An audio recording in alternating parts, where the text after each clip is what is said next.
Hi friends, welcome to cricket 360. கிரிக்கெட்டில் நிறைய பேருக்கு தெரியாத அன்னோன் ஃபேக்ட்ஸ் ட்ரைவா பற்றி சில வீடியோஸ் போடலான்னு சொல்லி நான் யோசித்தேன். அப்படி யோசிச்ச போகும்போது தான் இந்த வீடியோ பண்ணலாம் அப்படின்னு சொல்லி முடிவு பண்ணேன். ஷோயப் அக்தர், இம்ரான் கான், டேல் ஸ்டெயின் இவங்கெல்லாம் எவ்வளோ பெரிய லெஜெண்டரி ஃபாஸ்ட் பவுலர்ஸ் அப்படின்னு உங்களுக்கு தெரியும்.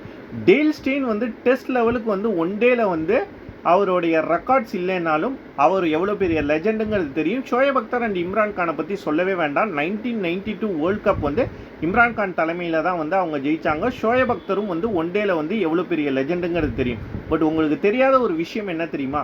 இந்த 3 பவுலரை விட ஒன் டே கிரிக்கெட்டில் அதிக பால்ஸ் பவுல் பண்ண ஒரு பவுலராக சச்சின் டெண்டுல்கர் இருக்கார். இவரை பேட்டிங்க்கு தான் இவரோட ரெக்கார்ட் தான் நிறைய பேருக்கு தெரியும். பட் இவர் எவ்வளோ ஒரு அண்டர் ரேட்டட் பவுலர் அப்படிங்கிறது இந்த விஷயம் நமக்கு காட்டுது. இந்த ஃபேக்ட் உங்களுக்கு உண்மையிலேயே சர்ப்ரைசிங்காக இருந்ததா அப்படிங்கிறத மறக்காம கமெண்ட் செக்ஷனில் கமெண்ட் பண்ணுங்கள். நம்ம வீடியோ லைக் பண்ணுங்கள், ஷேர் பண்ணுங்கள், கமெண்ட் பண்ணுங்கள். நம்ம சேனலை சப்ஸ்கிரைப் பண்ணுங்கள். தேங்க்ஸ் ஃபார் வாட்சிங்.